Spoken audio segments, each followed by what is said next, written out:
Hello and welcome back. I am Dr. Naisha Cherry, and this is my channel where we teach teachers how to teach with purpose, lead with confidence, and sustain their peace. Today's video is about creating calmer mornings on your way to work and as you get to work. So let's see how we can get that done. Tune in.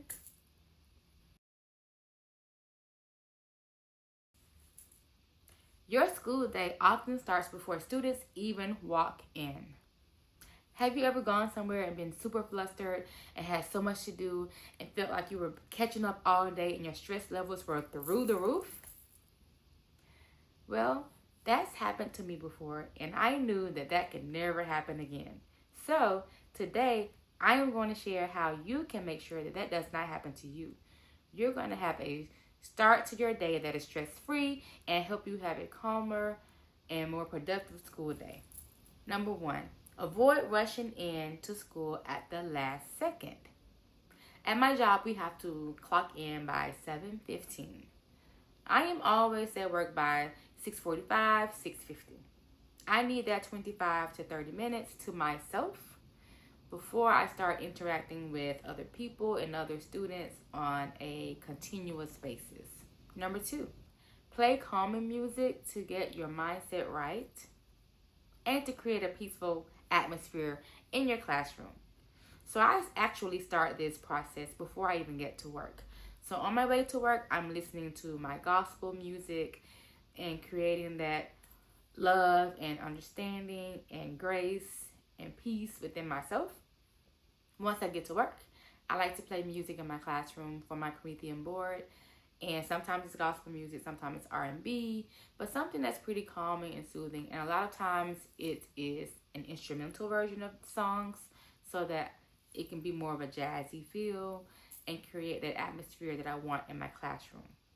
I also spray fragrances that I like or have my plugins to make sure that my classroom smells fresh and clean for my students to arrive. And I spray down desks with Lysol to make sure that the germs are gone. Number three, don't check emails immediately because guess what? They're still going to be there.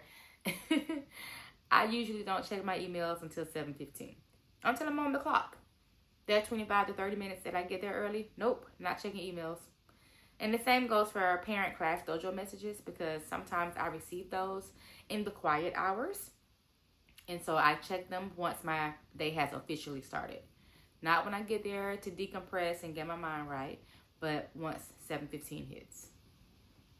Number four, create a simple classroom reset routine, which I kind of already started sharing when I referenced making my room smell fragrant and Lysol on the desk. I also straightened up my desk, but usually the cleaning crew move the desk around and the chairs and don't put them back how I like them.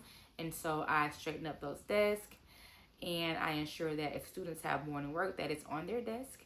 I make sure that my slide is ready so they know what to do once they enter the room, whether it's to get their journal and start the writing task or to attend to that handout that's on their desk for morning work.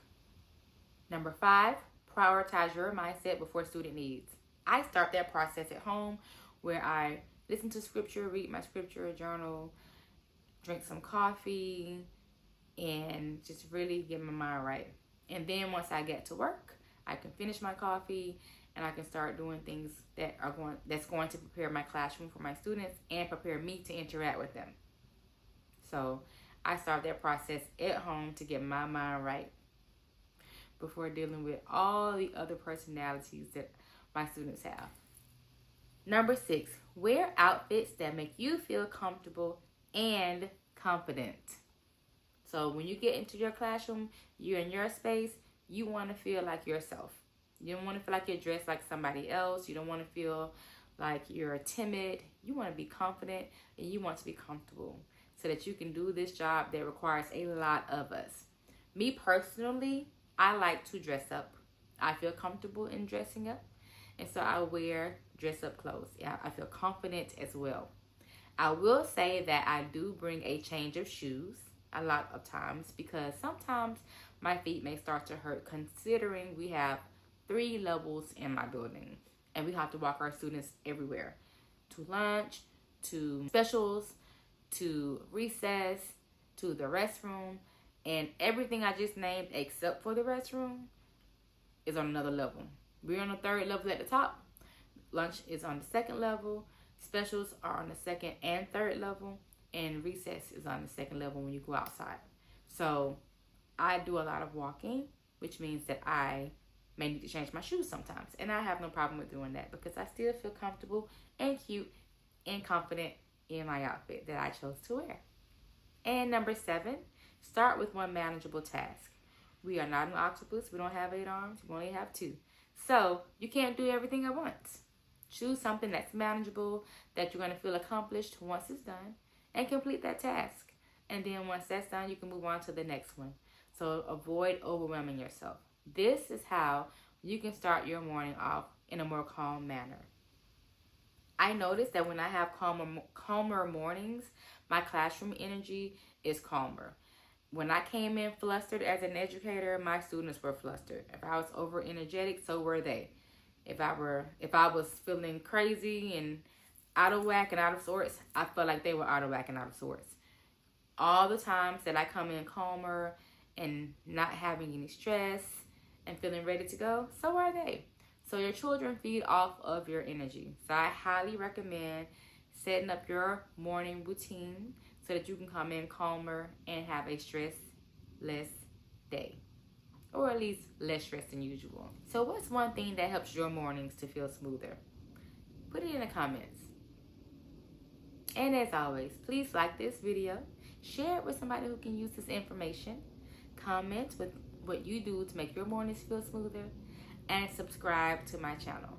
Let's build this community of wonderful teachers who are enjoying the profession and are not feeling burnt out, stressed out, and tired. Let's do this together. I'm here for you, and I would love to see what you got to say below. So, I will be reading your comments. Comment below, as I said before. Don't forget. And I'll see you next time. Bye.